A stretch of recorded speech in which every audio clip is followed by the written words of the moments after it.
पुण्यातून एक महत्त्वाची बातमी समोर येते। पुण्यात चंद्रकांत पाटील आणि रोहित पवार यांची भेट झालेली आहे। महात्मा फुले वाड्यामध्ये कार्यक्रमाला आले असताना दोन्ही नेत्यांची भेट झाली आहे। एकमेकांना हातात हात देऊन शुभेच्छा दिलेल्या आहेत यांनी, तर कसब्याचे आमदार हेमंत रासने पुढे बोलून त्यांनी शुभेच्छाही दिल्या आहेत। फुलेवाड्याच्या गेटसमोरच हे दोन्ही नेते एकमेकांना भेटले आणि दोघांनी एकमेकांचे हात मिळवत एकमेकांना शुभेच्छा दिल्या। चंद्रकांत पाटील आणि रोहित पवार पुण्यामध्ये एकमेकांसमोर आले।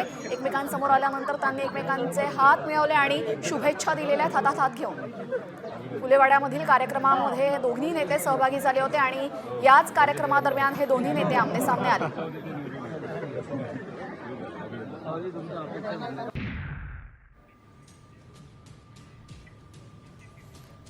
पुण्यातून एक महत्त्वाची बातमी समोर येते। पुण्यात चंद्रकांत पाटील आणि रोहित पवार यांची भेट झालेली आहे। महात्मा फुले वाड्यामध्ये कार्यक्रमाला आले असताना दोन्ही नेत्यांची भेट झाली आहे। एकमेकांना हातात हात देऊन शुभेच्छा दिलेल्या आहेत यांनी, तर कसब्याचे आमदार हेमंत रासने पुढे बोलून त्यांनी शुभेच्छाही दिल्या आहेत। फुलेवाड्याच्या गेटसमोरच हे दोन्ही नेते एकमेकांना भेटले आणि दोघांनी एकमेकांचे हात मिळवत एकमेकांना शुभेच्छा दिल्या। चंद्रकांत पाटील आणि रोहित पवार पुण्यामध्ये एकमेकांसमोर आले।